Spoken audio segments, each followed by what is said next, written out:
In the name of justice and freedom I fight. And though the road may be long, I find comfort in knowing that I am not alone. Join me in the assassin's den.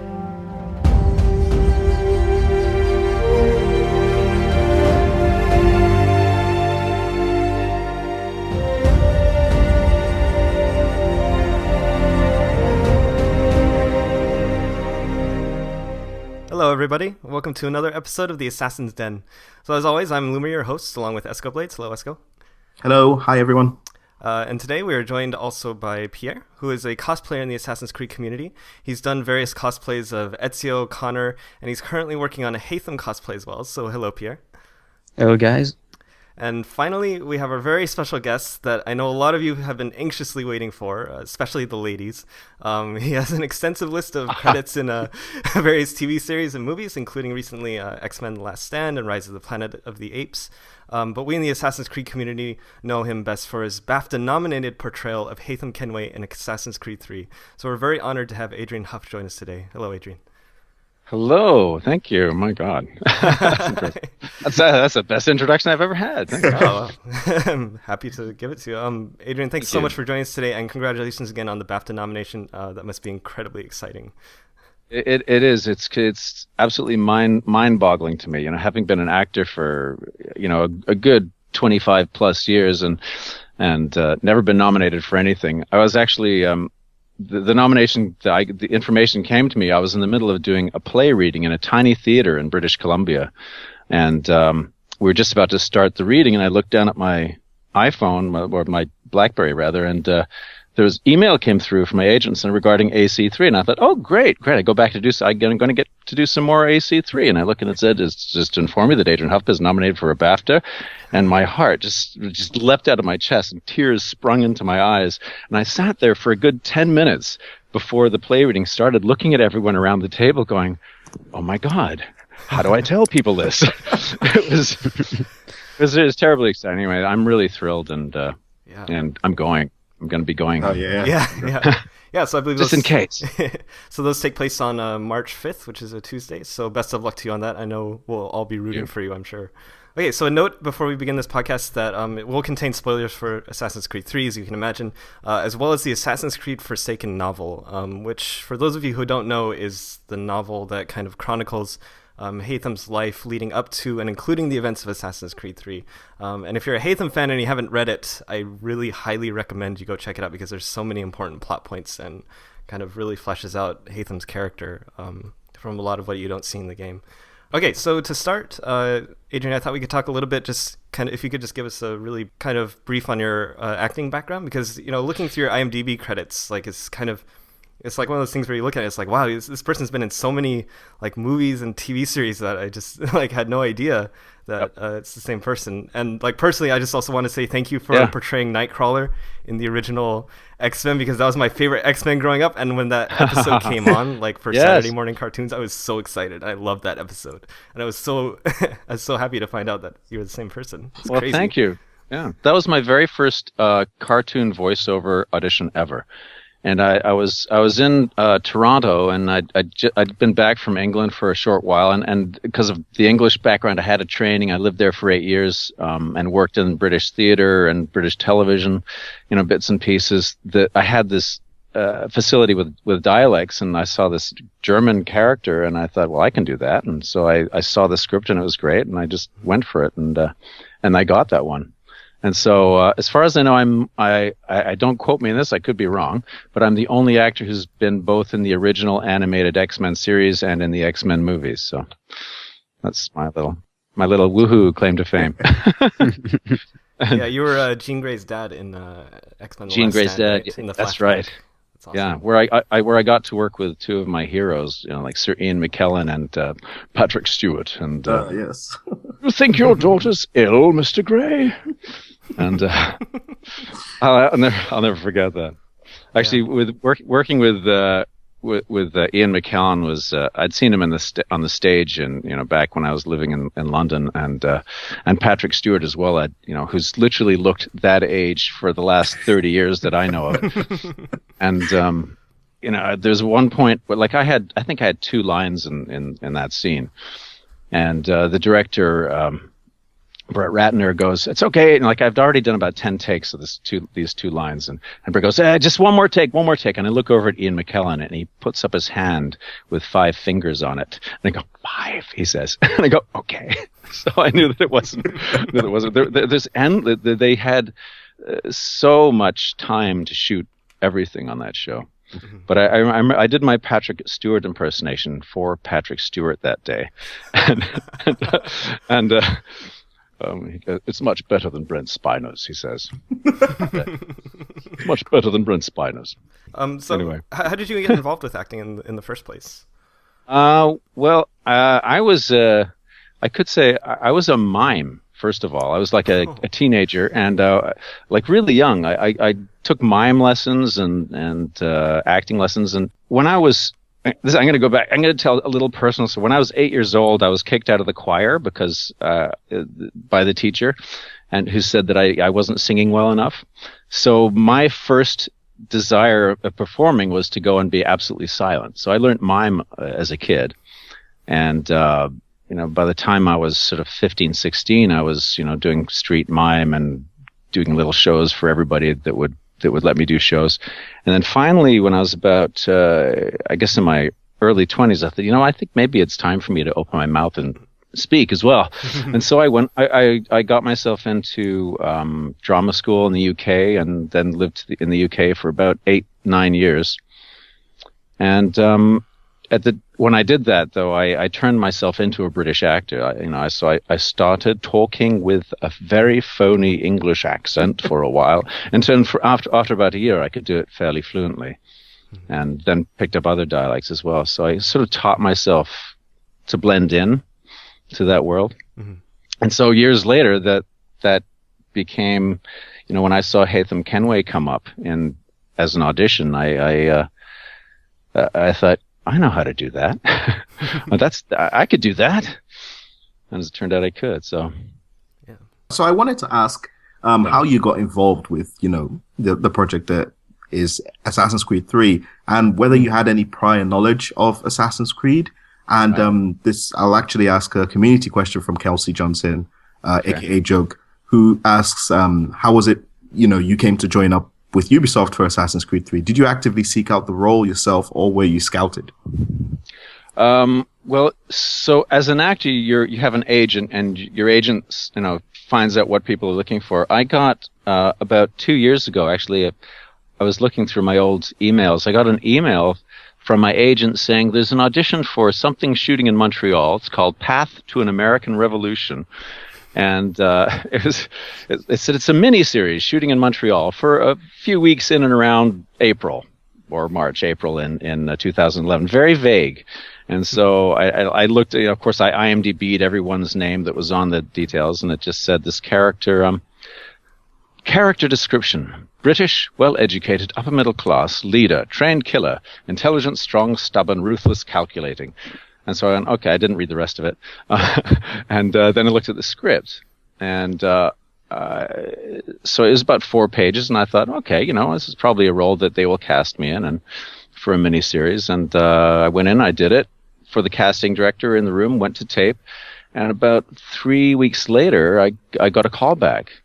And so, okay, great. So I reviewed the 4 pages of script. It was a very small little scene, and that was fine. And then literally the night before the audition, they sent me another 7 pages of script, which was, let me look at it here. 7 pages, which included, I think, the scene on the rooftop. It included the monologue to Benjamin Church, and all this incredibly intense stuff. And I thought, that's impossible.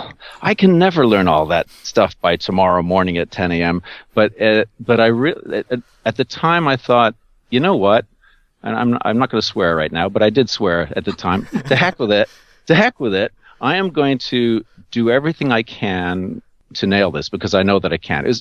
I worked with an actor called Bruce McGill years ago, and he describes it as he did a great part in The Insider, that movie with Russell Crowe. Mm. And then I worked with him after that, and we talked about it. And he said, yeah, I said, when I saw that script, it was like a great big fat one across the plate, which is sort of a baseball reference. And I thought, and hey, that's what Haytham looked like to me, because if there was anybody that I knew that could play this outside of the UK, it would be, that I had that kind of hubris about it at the time.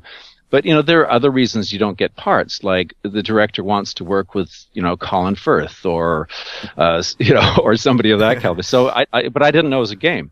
And so I went into the audition, and I basically did this, the 4 pages that I'd previously learned and the sort of 7 pages of various monologues without the script. I sort of rolled up the script and held it in my hand, and I did it, and I threw every ounce of possible emotion into it. And then I finished, and there's a little sort of silent moment. And then they said, that was really good. Do you know what this is? And I said, no.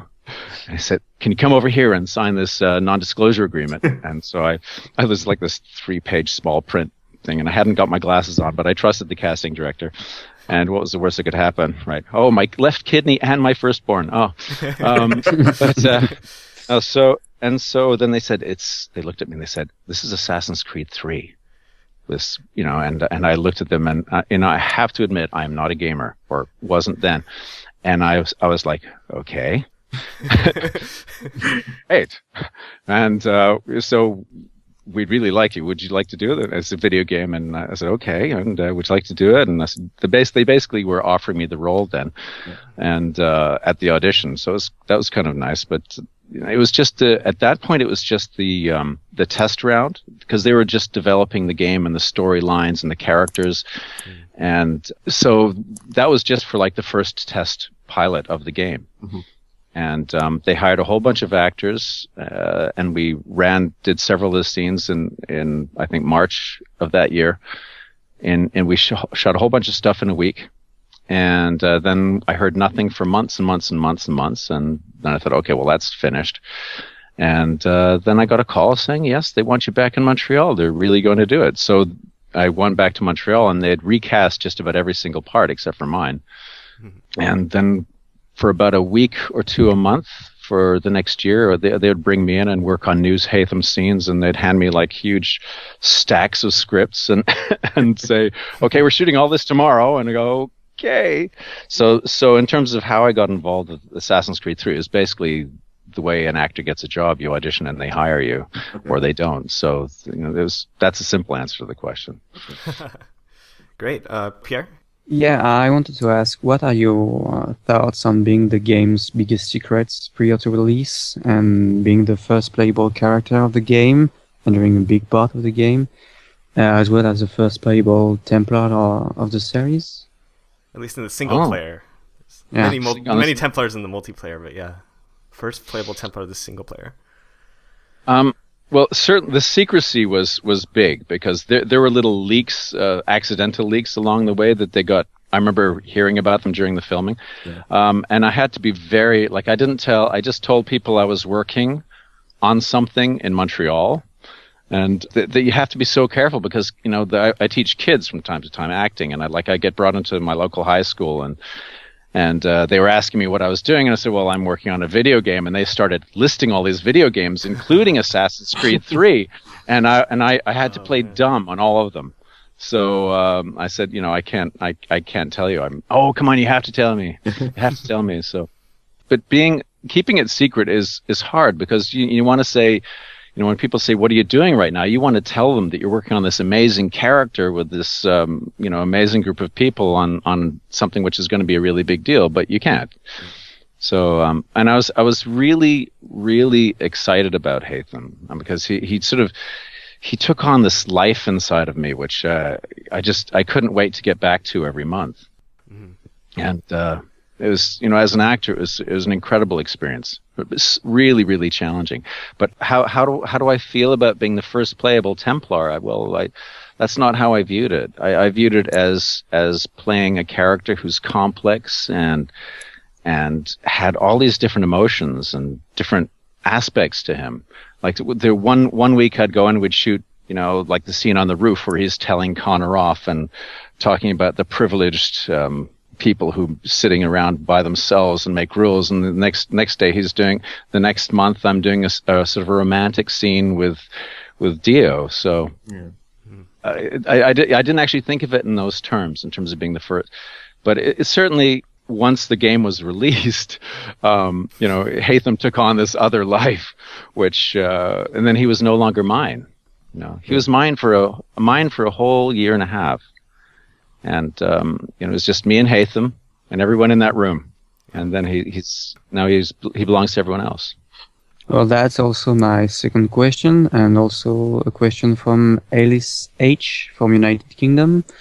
Your thoughts on the fan base reaction to Haytham, and a question is, when recording, did you expect for there to be such a large positive reaction to Haytham, or was it something you were completely unprepared for? I knew that there was something very special about the character, and I was getting a lot of great feedback as we were filming it, but I didn't quite realize how big the response would be.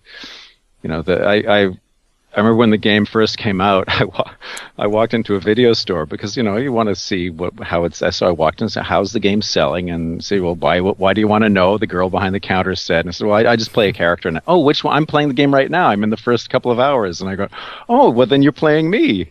And she goes, this look came across her face, and then the blood rushed out of her. She got all pale and said, no way. I've read all those Tumblr posts about you. No, she didn't. But that it's quite. I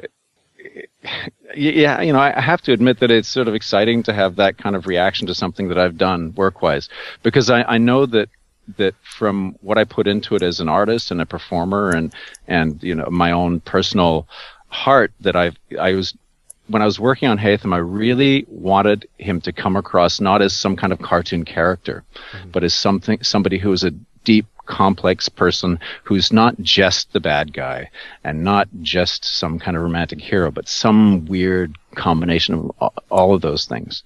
And it's just, for me, if I get, if there's anything that I am thrilled about is that it's obviously come across in some way. So I'm just grateful. It's just been a thrill. Yeah. But I know I did not expect it. So it's a simple answer. I'll do a simple answer and a complicated answer each time. Yeah, well, it's definitely. I mean, when I kind of look at the reactions of the community to Assassin's Creed 3, there's a lot of kind of differing opinions on a lot of things. But I think it seems like one of the few things that pretty much everyone can agree on is that Haytham is an awesome character. Like pretty much everyone loves Haytham.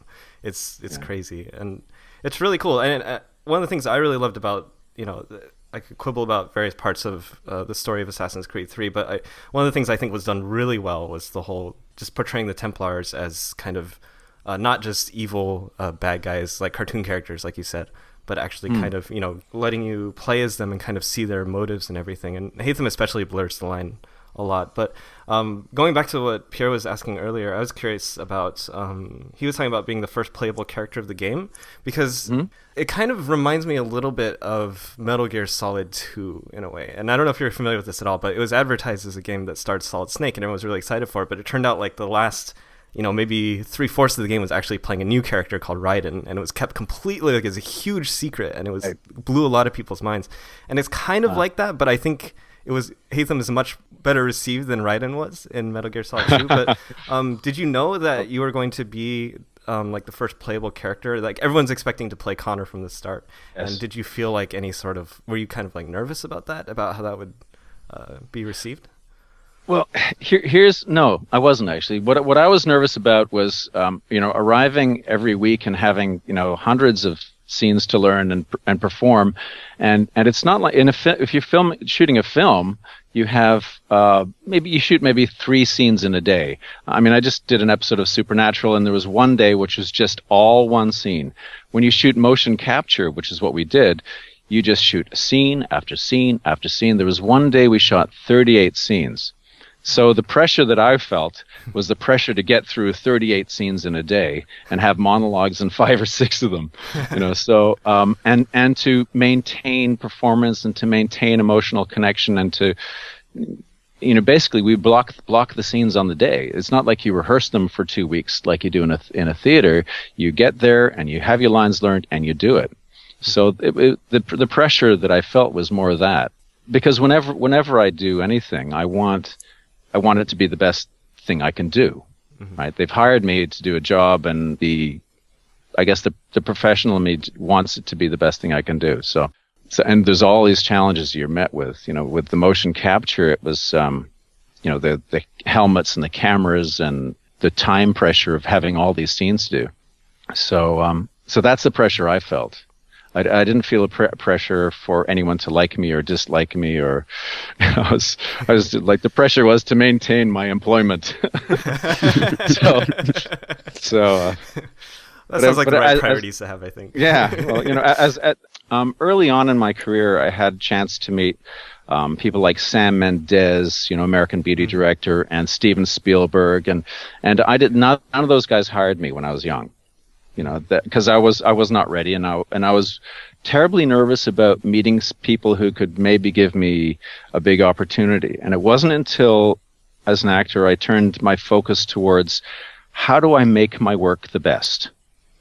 That when I started turning my focus on that and actually actively doing something about it, working on my craft every day, working on my voice, working on my movement, working on scene study, the stuff that actors need to work on, that's when I started to get work. And then you see that, IMDb resume, right? So which is the payment for, the work that I did focus on.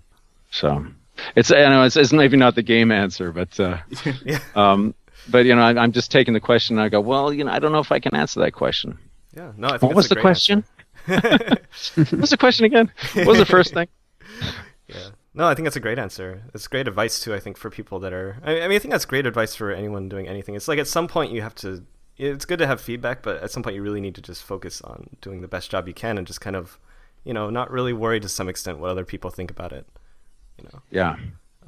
Well. Yeah, but you always. I mean, we're human. We always worry about that. Yes, very much so.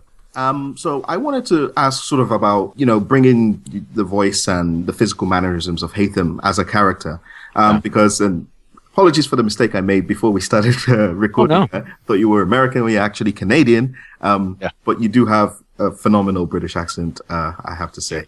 Esco would know. Well, I did work in the UK as an English actor, and that is something that's in my arsenal of dialects and whatnot. So thank you. It definitely. I think that's one thing, at least, Loomer and Pierre would agree from the fan base. I think the accent really elevated Haytham. Definitely. As a character, at least amongst the ladies as well. So. I think we're gonna kind of talk about that a little bit. One of the questions from the community came from Vigilant Dad, and he asks, was your portrayal of Haytham inspired by anyone or anything? Did you have to study that particular time period in detail prior to bringing Haytham to life? It's a difficult question to answer for me because I really very much just responded to the script. Yeah. That Corey wrote an amazing script which had... I think I was talking earlier about if you have a good script, when you look at a script, it's like the tip of the iceberg. And if it's well written, you know that there is the base of the iceberg too. And if you let those lines in, and if you let those lines take over you as an actor, then it'll give you your performance. Yeah. Right. And so, and I guess I have, my own inner workings as an actor which respond in a certain way, which is obviously what they responded to when they hired me. And there's also what happens between the actors on set too. I mean, I look at Noah, who's he's a fine actor. Noah is he's a fine actor. He's a fiery personality. And I thought, okay, what can I play opposite that? And I know, and he basically gave me everything I needed to be the sort of British foil to his fiery North American First Nations warrior. Yeah. And so I think it's that's where I based it. That's where I worked it from, and a lot of it happened between the actors too. That is a tough question for me to answer because no, I didn't necessarily study the time period. Because so much of what you do as an actor is an intuitive, instinctive thing, and just knowing the facts about something doesn't allow you to internalize it. Yeah. You see, so having a good script where your voice is vibrating with emotion and feeling and thoughts, a good script will give that to you if you're responsive to it. And then you look at the other actor across from you, and there's Noah Watts, and he's giving me his all, and I think, oh, great, fantastic. There's someone I can play with. Yeah. And from an actor's point of view, that's what it was like. That was my preparation. Okay. I would just learn the heck out of the scenes, and obviously my work with dialects over the years, gave me Haytham's voice. And obviously sitting opposite both Patrick Stewart and Ian McKellen in the same room for a little while was a good feat as well. Yeah. I saw when I was in the UK some of the most amazing Shakespearean performances, and I trained with Patsy Rodenberg, who's she's the Guildhall's and one of the world's best voice coaches. So I've had the training to get me into a character like Haytham, and for me it was just as I mentioned before, when I saw Haytham, it's like a big fat one across the plate for what my skills are, Yeah. It's actually quite a really great answer because you talked about the script, and obviously the script that Corey had written. Did you have, I guess you've already kind of answered this, but did you really have any were you given any opportunity to maybe put your own sort of stamp on that, maybe tweak it a little bit? There is a question from the community from Artemis A in Guatemala who asks if you ever improvised. If not, was there any sort of line you'd have liked to put in? You kind of felt the script as opposed to you were responsive to it. Well, there were certain things like it was the improvising I did was more to do with intonation, or if one take. It struck me to put a pause in or to repeat a line. For instance, a scene where on the rooftops where I go, the only difference, Connor, the only difference between I repeated the only difference. Yeah. The work was so intense I don't actually remember details of it now. There's lots of details that have flown out the window simply because you'd finish one scene and you're on to the next scene. There's improvising in terms of the movement. I mean, the director would say, here's the scene, and here are the actors, and there's a table here, and what do you think you should do? And so, I would pace around the table as we're sort of, talking about what our plans are going to be in the new world. But improvising, not so much. Okay. No. When I'm working on a script, I'm usually fairly honorable to the writer. Sure. Like I like to honor the writers, especially when it's good writing. Yeah. I mean, there's a few things here and there, I'm sure, but it would be a if and or a but or rather than an entire line. Actually, I should correct that because Noah, when we were working on, I think it was the big fight scene between Noah and I. We were working on it for a while, and something wasn't working in the scene, and Noah, being the sort of passionate, perfectionist, strong actor that he is, it came up, and we reworked the scene and reworded it so that we ended up with the fight and the death at the end as it was. Okay. So the whole thing was very much a work in progress, and which was one of the phenomenal things about working on it. I felt that we were making something new. We were making something that hadn't been done before. It's not like the 7,046th production of Hamlet. Yeah. It's like something completely new, and it's a new story. These are new characters, and they can be what we make them. Yeah. So improvised in that sense, yes, but not not in terms of majorly changing any lines. Sure. Again, you're segueing nicely into the questions that I have. You talked about your work with Noah and specifically the fight scenes. Now, obviously, you have to if I'm not mistaken, you have to do some mocap. Did you have to do any training prior to that? Well, kind of like with the fight scenes, did you have like an instructor or just maybe not to hurt yourselves or whatever? Or was it just literally go in, do it? Well, I mean, the struggling part of the fight scenes was us on the day. Okay. But I have to tell you, it's but the actual gameplay fight stuff was obviously gameplay. It's not, but I mean, I have a fight background. I mean, I got a certificate at drama school for stage combat, and I've done stage, like fight on stage before. And I don't know about Noah, but we're both very physical actors. Yeah. So it wasn't, and we also know how not to hurt ourselves or each other. Okay. So specifically, whether or not we didn't have a fight director on the day. We just figured out the struggle with each other on the floor. But the thing you have to remember is that we have these mocap suits on and these helmets on our head. Mm-hmm. And the helmets have a camera which is stuck about 5 inches from your face. So in order to get in someone's face in a scene, you actually have to be about 3 feet apart, because otherwise these cameras get caught on each other, and of course all the crew get very upset if you wreck their cameras, and which is the same with when I did the scene with Zio. But so it was basically Noah and I going at it, in the scene. There's certain things like I think the sword fighting scene. I had like a little maneuver I did where I sort of whisked the sword around before the fight. Mm-hmm. And that was me. But I have stage combat background and stage background, and I'm a very physical actor. So it wasn't specifically choreographed per se, except for between us. Okay. Actually, some of the fight scenes might have been done by stunt people when I wasn't there. All right. That's the other thing. So there's like the staged fights. The ones that were actually part of the cinematic would have been done by stunt people. Okay. I see.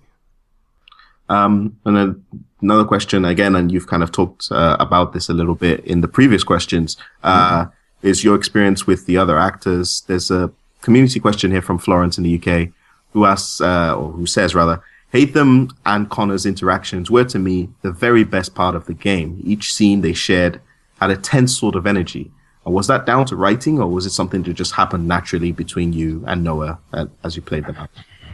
Oh, thank you for that question. Thank you for the compliment too. Well, it's a combination of both. I mean, the writing was there, and Noah approaches his work from a very kind of fiery, passionate, young man-ish kind of way, and Haytham, the energy of Haytham that I was using for Haytham was very, is this wry humor and, don't take yourself so seriously, dear boy, kind of attitude that was great to be able to play opposite that with Noah. So I just used what I saw Noah bringing to me, and he used what I gave him back. And when two actors who are experienced and who trust each other come together, it doesn't have to be friendly when you're doing the scene. Yeah. So you're allowed to for the tension between two people. So the scenes are the scenes are actually personal between Noah and I during the scenes. And at the end of it, something would happen, and he might have been yelling at me, or I might have been trying to kill him, or something like that.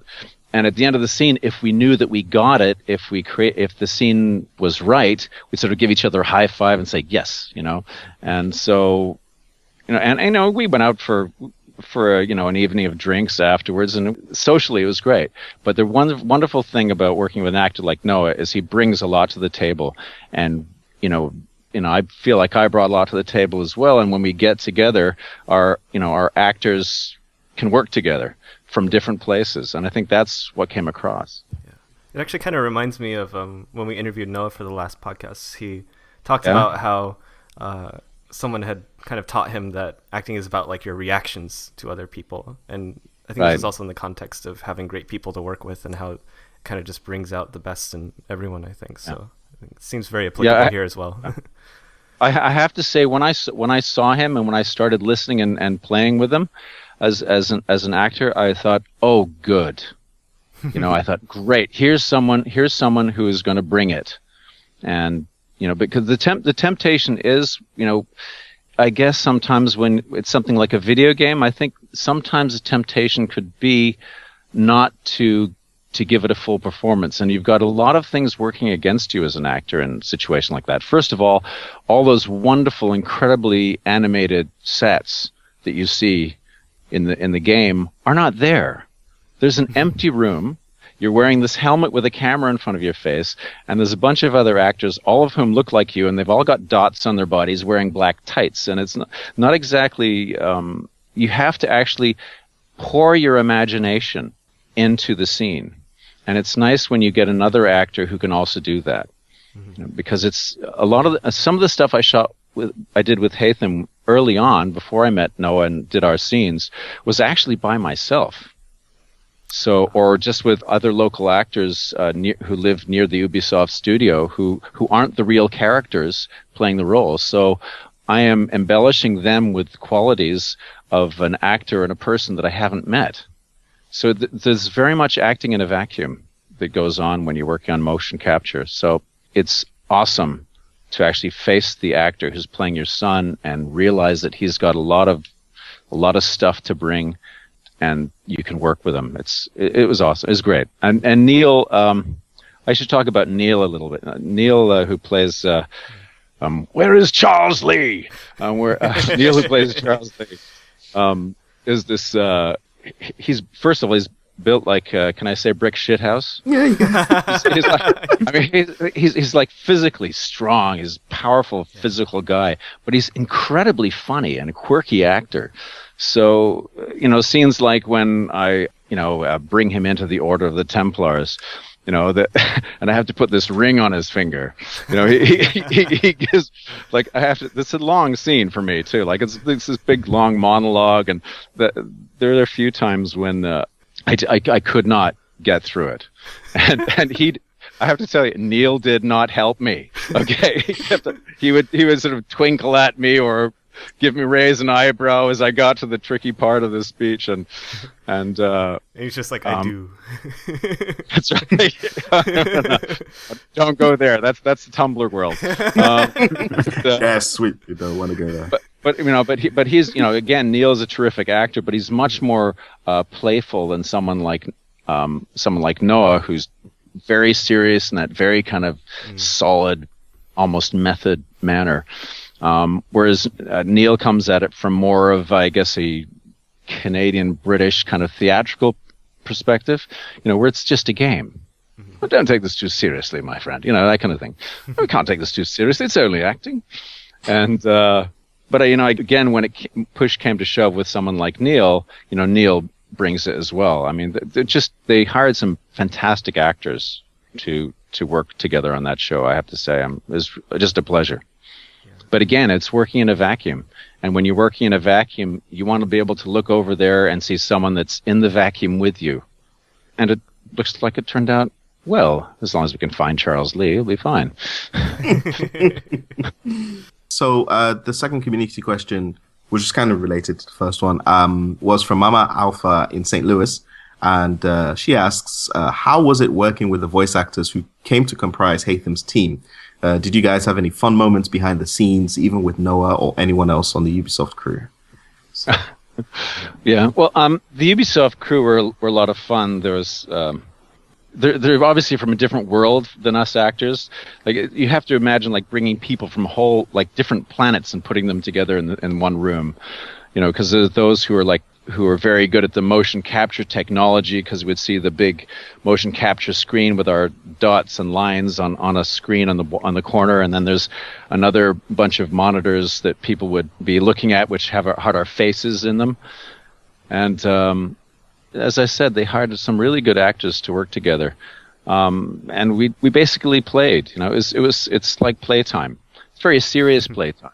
Yeah. But and as I said, Neil is very playful, and there was like this, like a regular team. Like there's Sean, there's Dushan, there's Danny, all of who played all they play a million characters, because they didn't bring all the leads in for the same scenes all the time. Right? They would focus one week. They would focus on Haytham Connor scenes, and they'd bring Haytham and Connor in for those, like Noah and I. And another week they might be focusing on Connor Charles Lee scenes, and they'd have Neil and Connor working on them. But when other characters like pardon me, when George Washington would come in, that I never actually worked with the actor playing George Washington. Never met him. So it's crazy because there's a pretty pivotal moment in the game where Connor finds out about Washington's betrayal, and it's like the three main tent. Yeah, it's in the like, tent. Yeah, in the tent with it's like Washington, Haytham, and Connor, and it's like a really big moment in the game. And so you're saying that when you recorded that scene, that the person who normally played Washington wasn't there? Was not there. No. Wow. But that is impressive in a lot of ways, actually. Yeah, thank you. But I that was one of my favorite scenes. Scenes where Haytham got to sort of go off on somebody in self-righteous rage. Yeah. Deeply felt self-righteous rage were my favorites, because that's when you get a character who's a so-called villain or anti-hero, and you go, well, this is what justifies him to himself. Yeah. And that's what I was looking for. Like whenever, because I play a fair amount of bad guys, or bad guys you think are good guys, and I always like to find the heart of the person when I'm playing them. Even the most evil SOB in the world has a heart somewhere, even if it's buried deep. But working with someone like Dio, who sort of showed up much later and in the process for me, she it was actually interesting because what she brought to the character in terms of being strong and tall and she's a very impressive person, and not to be pushed over in a scene. And so it was wonderful to work with her and to be trying to, as an actor, and I think the scene is going this way, and she would stand as Dio there and push back in a scene a different way, which actually knocked me off my center a bit, which translated into Haytham being knocked off his center and out of control of the situation. So again, it's like working with Noah, working with Tio, created this other tension which came out in the scenes. I think the whole, he gets completely and utterly frustrated with her and flustered by her, and it was wonderful to play a character and work with those other actors who would help create the character by who they were. It's an incredible sort of almost metaphysical process for me as an actor. Both the internal aspects and the stuff that happens between, you think a character's one way, but then you work with another actor who pushes back on you, which actually creates this other aspect of the character that you're playing. And it was a wonderful process, a real thrill. Yeah, their interactions were really, really well done, I think. Did you have any fun, kind of going back to the question, asking about kind of fun outtake moments and stuff, though, did you have any kind of fun moments with that? You already kind of talked about like how you had to do these like kissing scenes with cameras like 3 feet in front of you and all this stuff, right? Yeah. For the facial capture. Well, I mean, obviously, behind the scenes, Noah and I joke. I mean, he already mentioned it in your podcast. I am your father. I am your father, Connor. Just Connor, I am your father. We did a bit of that,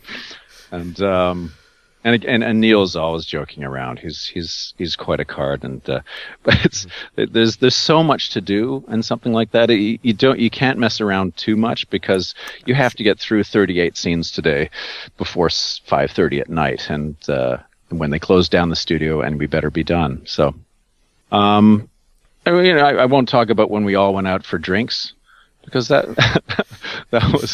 was a crazy night. I'm a lightweight drinker, so you got to see drunk Haytham. Yeah, making lots of drunk Haytham. I love you guys. You're great. No, no, it's not that. But no, the funny stuff. For me, I was so intent on doing Haytham right as a character that which was incredibly fun, and it was fun working with those guys. But when it came down to the actual working on the scenes, sometimes I would have to push past that sense of joviality in order to get connected emotionally to play the character, if you know what I mean. And I also had to maintain I would maintain the accent for the entire time I was there. Mm-hmm. And if I ever found myself falling out, I had a few anchors that I would sort of I have a few Shakespearean monologues that I do specifically as anchors for the dialect, and not just for the sounds, but for where the sound is placed for me emotionally in my body as well. Does that make sense? Or am I talking? I feel like I'm talking. I'm talking about my my actor's experience is not always like an intellectual one. It's a very much intuitive process for me. But I know intellectually I know how to get to the process. So most of my focus was not so much around having the fun of being with those guys. It was just on maintaining Haytham so that then the final product would be right. Yeah. No, the thing is that Haytham is quite different from me. You know, I'm quite like I don't have the same level of confidence as Haytham. I don't have the same level of charm as Haytham. So it's I feel strange talking about him as this figure outside of me and about the process. That's actually an interesting point you make. We actually had a community question from Kelsey Johnson, another one, that asked if there was something you can connect yourself to as Haytham. If you can connect yourself to Haytham as far as the character personality or possible traits. Well, I personally, I don't think I'm anything like Haytham, except that obviously Haytham exists in me as part of me because I threw myself into playing him. Anytime you play a character, you're using yourself and using parts of yourself, and it allows you to dream yourself into exploring a life which is not yours. It's a difficult question to answer because anytime you play a character, you in order for it to be convincing, you're using yourself. Okay, so obviously I'm not a Templar from the 1700s, okay? But I understand and I can empathize with Haytham's thoughts and feelings and way of behaving. So when he feels that betrayal from Benjamin Church, that scene where he's beating the heck out of Benjamin, right? You know, I can empathize with that idea of betrayal. And so what I do as an actor is rather than go, I am playing this Templar who's doing this, I go, this is the notion of betrayal. And I am going to play betrayal in this scene. And I go for that. And, when I work with Noah, I can look at him and go, well, I'm going to play with the notion that I am older and and I know more than you. And he can play with the notion of, no, I'm younger and I know more than you. And then we can play that argument out in the scene. So in terms of parts of my personality that went into Haytham, all of my personality went into Haytham when I was playing him. I was actually really curious to hear your thoughts on Haytham's, how you interpret kind of Haytham's character as a whole. And it's really interesting because I feel like so much of Haytham's like kind of how it shapes who Haytham is in the Assassin's Creed Forsaken book. And, right. Which came out after the game, right? Right. Yeah. So people ask me about that. Did you study that? And no, it came out after I bring it. Yeah, so it's funny because we actually have an anonymous question from the community that had asked, were you given Forsaken or the content within it to read his background for working on Haytham? And so obviously, the book wasn't finished or anything. And we were kind of talking about this before the podcast, but I was actually very surprised because I had kind of figured that Corey would have given you, the book wasn't written, but kind of the plot points of what happens to Haytham, because it shapes so much of how he turns out when you meet him again as Connor. Right. But you should go ahead and explain your answer to the Forsaken. Well, my answer to whether or not Forsaken influenced my performance. Right. Well, I mean, since it came out after I finished playing Haytham, no. And I have been asked to do. A couple of people have expressed interest in me reading it as an audiobook.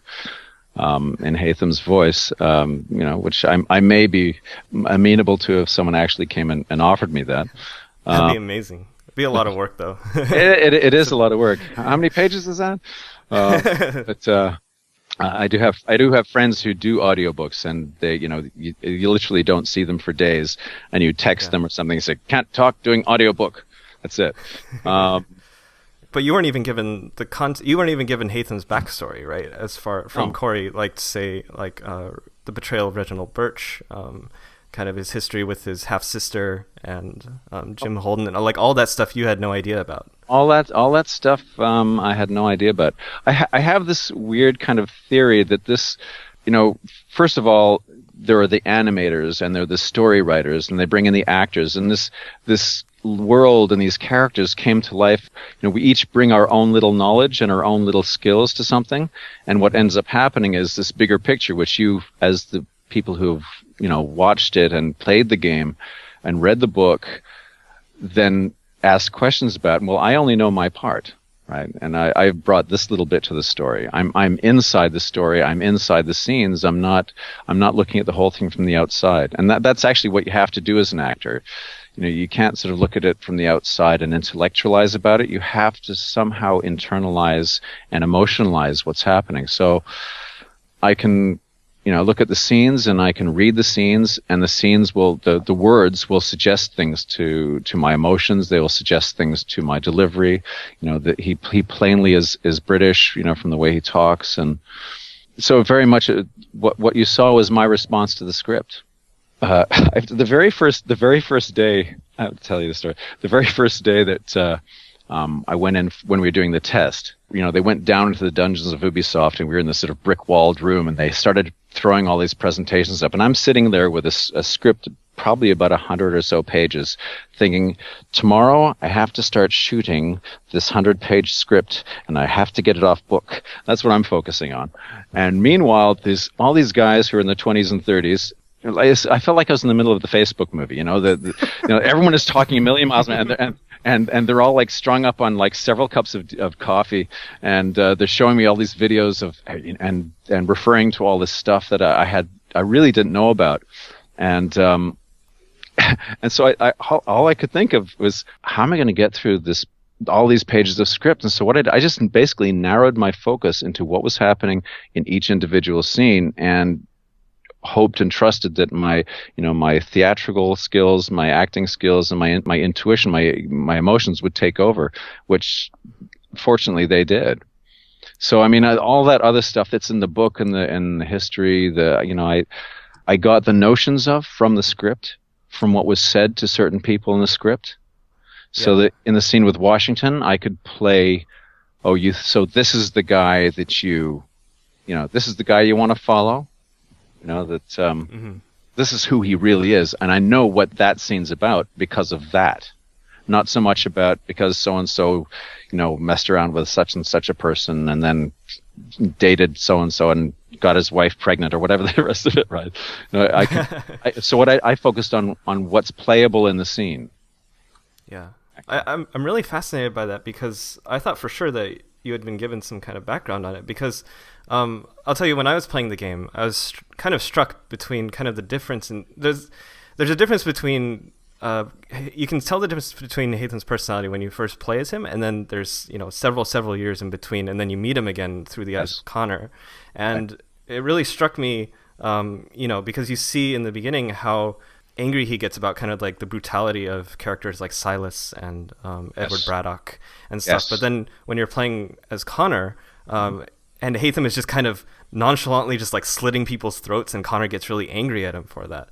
And it really struck me. And I was kind of wondering when I was playing through it, this is before I'd read the book, you know, it's kind of like, it's like, I wonder why he seems noticeably different. And it's like, it could be just because, you know, he was the protagonist before, and so you want to sympathize with him, but now he's kind of like an antagonist, and so maybe it's kind of written to make you kind of be against him a little bit. But then when you read the book, it makes a lot of sense, because you see just how much betrayal he's faced in his life. Yes. And just like what happened to his half sister, who was sold, who was basically a concubine for a long time, and he had to go rescue her. Like his confidant Jim Holden, who helped him rescue his half sister, becomes basically in the process of rescuing her, gets captured and castrated, and eventually commits suicide over kind of basically what happened, and all these things that happen in between the period when you play as him and when you encounter him again in the game.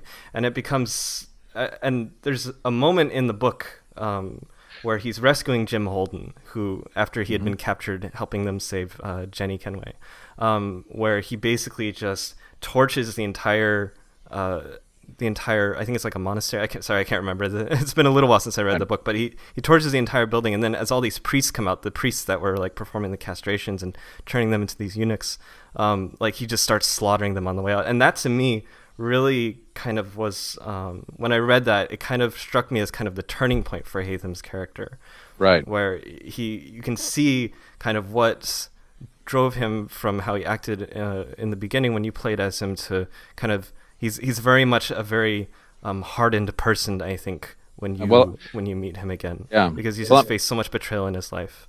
Absolutely. I mean, I completely and utterly got that from the script. Yeah. You know, so I didn't need to go through the details of the things that happened. Because those might not resonate with me as an actor, whereas other things which would give Haytham the same qualities would. I mean, I know myself as an actor. I know where my buttons are. So when I saw the script and when I saw what the scenes were about, I said, well, I know something has happened to him, so I know what I can use. What I can use personally to say, this is how it's got to be now. This is how I am now. With purpose. Order, that scene, order, purpose, direction. No more than that. That was my favorite scene in the whole thing. Because I think I anchored my whole performance on that scene and in the scene with Washington in the tent. And the Dio stuff too. Yeah. But I think it's a great testament, I think, to the script and your performance, that it's like you can read the book and know about all these things, and when you play the game, it makes perfect sense. And it's kind of, I was very surprised and amazed to hear that like none of that even was on your radar when you did those scenes. So I think it's really cool. Acting teachers all over the world are like screaming at me now because I admit that I didn't. Oh, you're supposed to do all your research. Well, I did do my research. I did the research which was necessary for me as an actor to play the character. And I've been doing this for a while, so I have some life experience as well as acting experience to pull it off. He says, somewhat blandly, yes, no, I studied everything for months and years before I could play Haytham. I said, they asked me 6 years ago to play Haytham. I said, no, I can't do it yet. I must read this book that hasn't been written yet. I could say that, but anyway. Yeah, I think it turned out great. Thank you. I'm very happy with the response, for sure. Yeah. Pierre, I think you... Yeah, you said you put a lot of your personality in the character. Maybe you have some thoughts about the Templar assassin conflicts as it relates to Haytham, and that's also a community question from John W, who asks, do you wish that Connor and Haytham could have settled their differences for good and teamed up instead of how things ended between them? That's more of a writer question. I think had they settled their differences, obviously it would have been fun for me because I could have been Haytham for longer. But I think dramatically and storyline wise, it had to be, he had to kill his father so he could become who he became. I'm sure I know that there's some people out there on Twitter and Tumblr who are going no, but I think dramatically Haytham had to die, and it allowed for that, allowed me to play that amazing scene with Connor at the end, with Noah at the end, where Connor gets the drop on him and kills him, and then there's that emotional conflict between regretting and saying he doesn't regret, and wishing that he'd killed him a long time ago on one side, but also there's a real sense of tragedy about that for Haytham. That moment that could have been their closest. Yeah. And yet it wasn't. I mean, I love that. I mean, in terms of the whole Templar assassin thing, I don't know a lot about it. I mean, I went through a whole phase when I was reading a lot of conspiracy theory stuff. And so there's a lot of talk about, the Illuminati and how they, evolved from the Templars and all this. But I know that there are Templars out there. I know that there are assassins out there, like in the real world. But I think they're two great icons to have conflict with each other. The Templars and assassins. What a great two iconic things that obviously conflict and are at direct conflict with each other. Well, what a great setting for a drama. Yeah. It's really sad because it's like, as you said, it feels kind of like fated that Haytham, one of them had to die. It's basically what they say before they start fighting. But especially after reading the book, it's just, you get the feeling that Haytham is so conflicted. Like, if I could choose one word to describe Haytham, that is one of the ones that sticks out the most, I think, because he was raised by an assassin. His father, Edward Kenway, was an assassin, and when you talk about truces and stuff, like his father was working with Reginald Birch, who is a Templar, who basically raised Haytham after Edward Kenway died, right? And so it's kind of interesting because then you eventually find out that Reginald Birch had actually betrayed Edward, and so it's like you see, like, even, you know, the idea of a truce comes up multiple times in Assassin's Creed 3, and you can kind of see that even Haytham's father kind of had a truce going on, but it's almost like even that was fated to not hold together, right? Yeah. And it's just really sad because you read about Haytham, and you know, he's in a very unique position because he was brought up as an assassin, but he's currently a Grandmaster Templar, and he often thinks about you know, he says at the end that he's not going to wish, or what might have been like with him and Connor, but it's when you read the book, he actually does kind of reflect on it, but he kind of basically says, well, I mean, in his inner monologue, well, you know, maybe it could have turned out differently, but he's faced too much betrayal, and he's kind of turned him into a person who can't be that. And it's just, I find it's really sad. It's just he becomes a very tragic character when you start reading about all the things that he went through and all these. But don't you love that? I mean, like, yes. you want to hate somebody like that. You want to hate somebody, and yet what I love is that it gave me the opportunity to take somebody who's just the worst, in a way, the worst person you could think of, and go, here is his heart. You know, and it was written, and, you know, and it was, and he wrote, and Corey wrote it for me, and I just, in a way, I feel like this part, in a way, was written out there for me, and that I just happened to be in the right place at the right time, and this is some great confluence of you know, fate or whatever, and I love that he was so complicated that in one moment I could just let myself be horrible. And then, you know, also feel that heart underneath it, you know, the regret at things not, you know, with Dio. And if you take any regret deep enough, it can turn sour. You know, I just love how complicated the character was, and that somewhere buried underneath all of that hateful stuff was this person that you can't help but love, you know. That's where I played it from. Yeah. It makes for a great character. Oh, I mean, and so in a way, you have to kill him, and you have to, you know, because otherwise it's not a tragedy, right? Otherwise it becomes a Disney movie, and then you know, Assassin's Creed 3, Assassin's Creed 3, you know, that there's no Bambi in it, right? There's no, it's not a happy ending necessarily. Yeah, not even for Connor. He ends his story is pretty tragic at the end too. He's pretty much, you know, besides the homestead, he's lost so many people in his life, and it's just it's really sad, but I think it makes for a great story. I mean, I have a lot of First Nations friends too, so I mean, the thing which really appealed to me about this is it deals with the you know, settlers and colonials coming in and basically taking over this world, which belonged to other people, you know, and so, I mean, it's a fascinating story from a political point of view as well as having interesting characters. That's great. Okay, so we should probably move on to the next part of the podcast. Yes. I'm very excited for this part.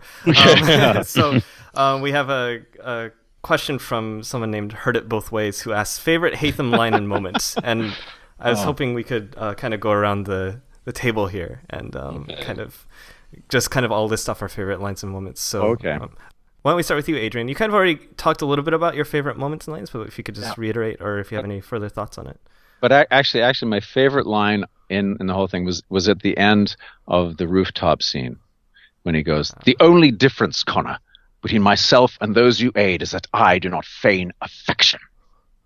I love that. I love that line because it's said with such vitriol at the same time as righteousness, and I love that. I just that's my favorite scene. Yeah, so on my end, I'll go next, I guess. I think one of my favorite moments actually is the one I talked about in the book, which I know you didn't portray or anything, but I think it's really important for Haytham because it represents his turning point. Whereas I kind of see Connor's turning point as that moment in the tent where he kind of rejects both Haytham and Washington. Yes. I see Haytham's turning point as when he's burning the monastery and killing all the priests, and it's kind of this really ruthless moment. As far as lines, so I actually had I have one silly request and I have one kind of serious request. So we can start with the silly request. There's a picture that's been floating around, which you may or may not have seen, where it has Haytham kind of resting his head against his hand, and it just says, "My hat is a taco." And I was just really hoping, and I love that picture so much, and I was wondering if you could kind of do it where he just kind of lets out an exasperated sigh. He's like, "Oh, my hat's a taco." My hat is a taco. Thank you. This made my day. The other one is actually I'm going to take from the community question because I really, really like this idea. Okay. So this is from Jessica, who is from Germany. And she says, "Dear Mr. Hough, could you possibly read the final entry from Haytham's journal in Forsaken? And if that will take too much time, then maybe just the last sentence." So I can paste this in. But I really like this idea because so Noah recorded this really great kind of monologue, and it's kind of like an epilogue from the ending of Forsaken. And people have dug into the game and like pulled it out, and so it's up on YouTube and everything, and it's really well written speech. Noah did a fantastic job with it, and I think a lot of fans are really sad that it wasn't in the game. So I really like this idea because it's almost kind of like something. It's kind of like a companion to that. Okay. So I can paste this in, and you can. Is that it struck me, that one? Yes. It struck me when the bombardment began, and I began to pray Charles had made his escape. This might be my final journal entry. These words, my last. I hope that Connor, my own son, will read this journal, and perhaps, when he knows a little about my own journey through life, understand me, maybe even forgive me. My own path was paved with lies, my mistrust forged from treachery. But my own father never lied to me. And with this journal, I preserve that custom. I present the truth, Connor, that you may do with it as you will. Oh, it was amazing. That was awesome. Cold. That's what you call so a cold read. That's what you call a cold read. Nailed it. Oh, okay. Nailed it. Yeah. Oh, it's amazing. You And sounded it's- you sounded just like the guy. How'd you do that? Exactly.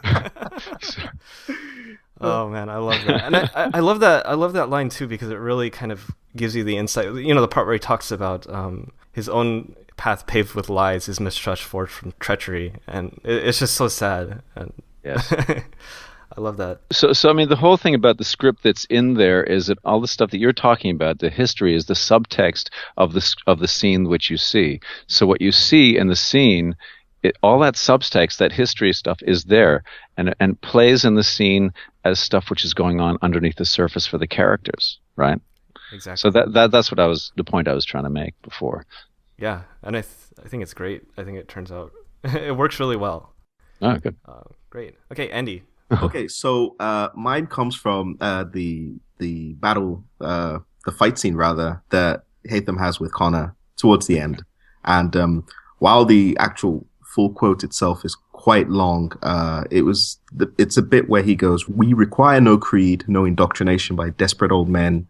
All Right. we need is that the world be as it is, and this is why, the Templars will never be destroyed." I can actually put that in so that you may see it. That's I like that. It's really powerful. Yeah. Even when your kind appears to triumph, still we rise again. And do you know why? It is because the order is born of a realization. We require no creed, no indoctrination by desperate old men. All we need is that the world be as it is. And this is why the Templars will never be destroyed. Fantastic. That is a great speech. Thank you. We actually did a lot of takes of that. It's sort of like the bit where there's the antagonist has joy in being the antagonist. It's kind of, I am so right that I just love saying this to you. It's always, but it's funny because I play a lot of antagonists, so-called bad guys, that there's always that speech at the end where they talk far too long and then they get killed or something bad happens. Yeah. There's always like, it's like in the movie The Incredibles, you got me monologuing again, there's always that moment where the antagonist explains everything that justifies his being and enjoys it, and that was that scene for me. I also love that because it also, I think, works on another level because he's Connor's father, and it's a little bit like, well, you think you're all like, I'm going to tell you how the world is. Like, yeah, that's exactly it. Yeah, that's what I loved about the Connor Haytham scenes is there was that aspect to them. There's the teacher, the man really trying to get his. It's just there was a moment there. You are my son after all, and might still be spared from your ignorance. I mean, there's that line. Yeah. But this is like, I'm giving you a chance here. Them. And I also really like that line because it really speaks to how the strength of his conviction in the Templar Order, even when the Templars are pretty much responsible for like everything bad that happened in his life up until that point. And it's like that kind of backstory is generally reserved for the protagonists of Assassin's Creed games, like for like the great assassins. Right. But it's kind of interesting to me that after all that, he's after being betrayed by the Templars in so many different ways, he's still he has so much conviction, the strength of his conviction for that. Well, it's like the abused becoming the abuser in a way. It's that psychology in a way. I think you do touch upon that, and for me, it was like that scene. I had to go back and play it a few times because it was just sort of like, what first struck me about that particular scene was like, you have this moment, you have the moments leading up to that where, like you said, he's tried to get through, and you almost kind of see Connor, pondering. He's like thinking, could this be? And it's like, does this guy have a point? And then he reverts back to that sort of almost bear that's been backed up into a corner. They both, at that particular point in time, embody the essence of both their orders. And it's just sort of like push comes to shove. And Haytham's there thinking, this is the last sort of obstacle in my path when it comes to, and I think you really delivered that really well. Well, thank you. Well, he does set out on a mission. Yeah. Right. He sets out on a mission, and it gets complicated because he has this relationship, and then he has this son, and so there's that, and so and again, I think there's a great bear backed up against a corner. Yeah. Where are you going to stand? And you have to oppose this guy because he stands for everything that you stand against. Mm-hmm. You have to stand against this boy who won't learn his lesson. And also it allowed me to I think Haytham loses the plot a little bit, or like by holding on to the plot, he actually loses the bigger plot, which was that perhaps, this is your son. Maybe there's something bigger than Templars and assassins, but like he falls into the category of, he just falls totally into that thing which makes up the core of his. It's like the core of, when we all find out who we really are when we're up against it. And I think that's, right. When you're fighting to the death your son, your own flesh and blood, it's so incredibly complicated. It's not something any of us normal people would have any experience of. I can't tell you how grateful I am that I got to throw myself into Haytham for a year and a half, and and those times in the studio with Noah and Neil and all those guys. I mean, it's been such a gift to play somebody so complicated and interesting and different, and use all my skills. And because as an actor, and it's going to backtrack, but as an actor, when you're sort of I guess an itinerant actor like I am. I once talked to Morgan Freeman. He said, "I'm just an itinerant actor," and I went, "No, you're not. You're Morgan frickin' Freeman." But I thought that inside of my head. I didn't say it out loud. But when you're an itinerant actor, you go from job to job and see what's out there. When something like this comes up and you get to work on it for an extended period of time and is interesting, and the writing is great, and the people are fantastic, and you're working with other talented actors, and there are the challenges of working in the motion capture and and not actually being in the presence of a lot of people that you're working with. It's been mind-bogglingly wonderful. And then for me, the response from from other people now that Haytham's out there and the game's out there, the sponsoring people, and then the nomination and all those things. I've been literally blown away. So I thank you for for this. Anyway, I'd like to thank my mother and my father and the Academy. No, but seriously, it's been a great ride. That's awesome. So Pierre, did you have your favorite Haytham line and/or moment? Yes, but it's his very last words to Connor after he's been killed. I think that's my favorite line. I don't think I have any intention. Right. Caressing your cheek. I have that one right in front of me. Don't think I have any intention of caressing your cheek and saying I was wrong. I will not weep and wonder what might have been. I'm sure you understand. Still, I'm proud of you in a way. You have shown great conviction, strength, courage, all noble qualities. I should have killed you long ago. Amazing. Yeah. Should have used that take. Yeah. So that's the other thing is that when if you do numerous takes on something and you look at a scene, like when I finally did bring myself to watch the final product of the actor in me was going, well, there was that moment in the third take of that scene that I liked that line better. So, but in the end, it again, as an actor, it's taken out of your hands in a way, and you have to trust that someone else's decision. The whole scene worked better, not just that little bit of that line when you use this take. But and that's the other thing about motion capture is you don't get to cut in between. Like if I'm in a big long scene, and let's say I get 5 of the lines completely nailed and another 5 of the lines I flub, then they can cut in a film or a television show. They can cut those 5 lines which I nailed and stick them in with the take that I got the other 5 lines right, and they can put that together as one movie. Whereas when you're doing motion capture, it's like theater. It's an incredible combination of theater and film because you can act filmically, truthfully, and quietly at the same time as you need to have the discipline to do that whole scene from the beginning to end, because they can't, or at least they certainly didn't tell me they could cut from in the middle of the scene like, yeah, you sure you nailed that speech, but the rest of the scene was crap. They can't cut it together. Yeah, so you need to have the discipline to do the whole scene as like a theater actor. So it's the challenge of it was amazing. Cool. All right, so I'm going to cut to a couple of community questions for lines. Yes. Quick. All right. Cool. So the first one we have here, you already kind of said this, but I was hoping we could get another take on it. This was the highest voted community request for a line from Haytham. So Victoria H. from San Antonio, Texas, simply requests, could you please say, Connor, I'm your father?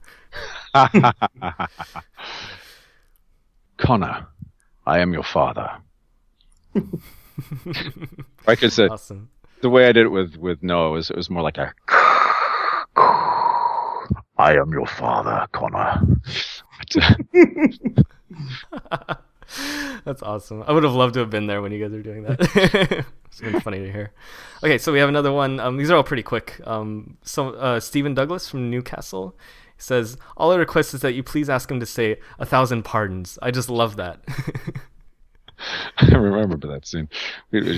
Moving past the... okay, here it is. 1,000 pardons. 1,000. That's perfect. Sorry. Oh, so great. Okay, and then we have one request from Gio from Everything Assassin's Creed. He was on the podcast with Noah. He wants to hear, well, now I'm going to feed you your teeth. Well, I was leaving.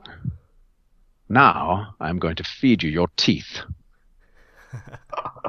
That's a great line. I find that was a tricky one, actually.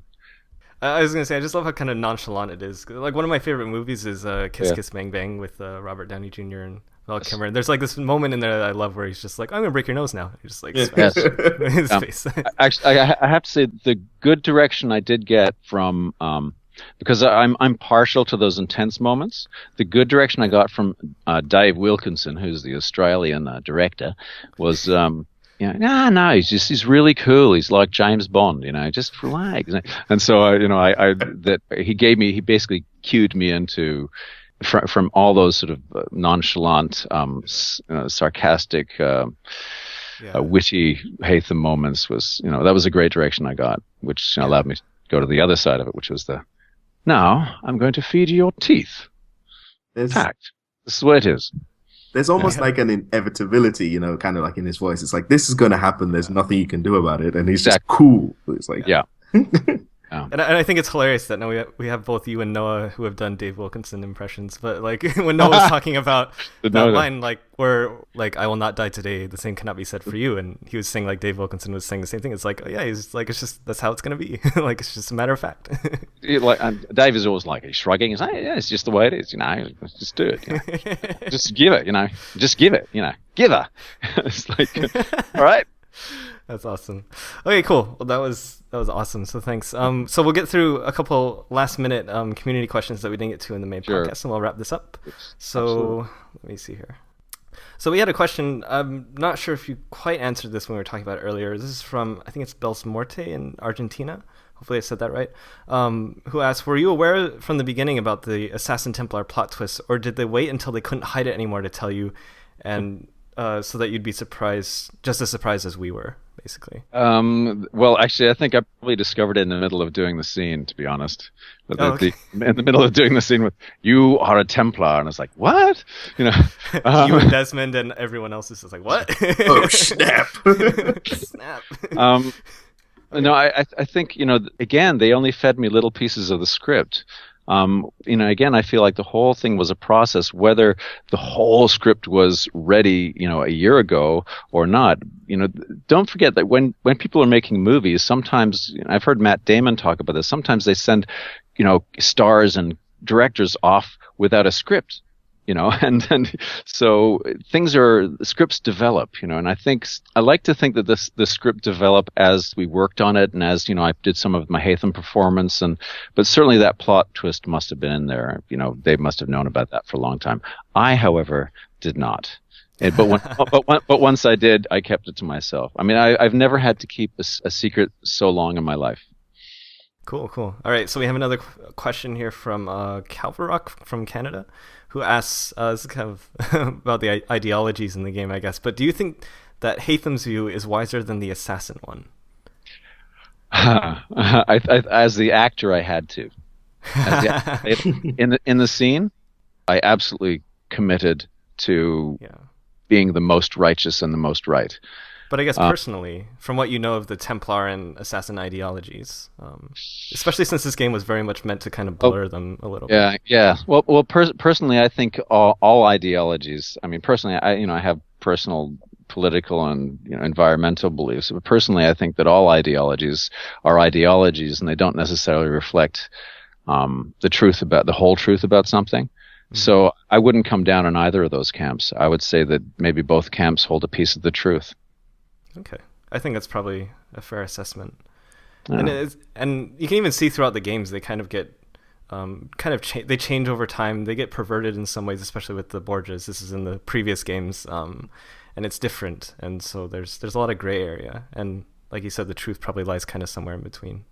Yeah. Okay, so maybe one last question from the community before we wrap this up. So this is from Norman Beige from the UK, who asks, would you be interested in playing Haytham again in some form of spin-off or separate game in the series? In a heartbeat. In a heartbeat. Oh, I loved playing Haytham, and I would do it again in a heartbeat. But, I think that the thing of the Assassin's Creed game is that they always move on to the next thing and the next era, the next part of history. So I don't anticipate it, but I totally would play Haytham again. It's quite sad to hear in the DLC that Haytham is dead in the alternate timeline. I don't know how much you're aware of what's going on in that, but I've heard a bit from some of my some people I know on Twitter who are like, why no Haytham? I don't know. I don't know.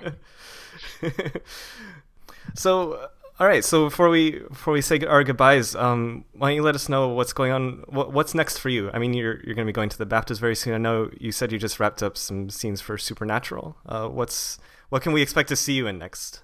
Well, I can't give you any spoilers for Supernatural, but Supernatural, the episode that I just shot last week, is coming out on the 27th of March, I think. I have another animated movie called The Clockwork Girl, in which I do a completely different voice from Haytham. That's coming out. It was supposed to be coming out in March, but I haven't heard anything back. That's Frog Children Productions. It's got Carrie Ann Moss in it, Jesse McCartney, and a bunch of other people, including myself. And I play sort of a bumbling scientist in that one. And other than that, I am sort of footloose and fancy free. I don't know what's next in terms of work. Okay, cool. All right, so I think that'll just about wrap things up. So thanks to all our guests, and especially Adrian. Thank you so much for joining us today. Thank you. Thanks, guys. Okay, so you can keep up with Adrian on Twitter. It's at ADEY800, and also on his Facebook fan page. We'll put a link to those in the video description, so you can keep up with Adrian. He's quite active in responding to fans, and I'm sure he'd love to hear from you. So you can find me on YouTube and Twitter at Loomer979, Esco at acinitiates.com, of course, and also GBIASC on YouTube and EscoBlades on Twitter. Pierre is at Seith, SEITH245 on Twitter, and Seith.cosplay on Facebook. So thank you very much for listening, and we'll see you next time. Take care. Bye. Bye-bye.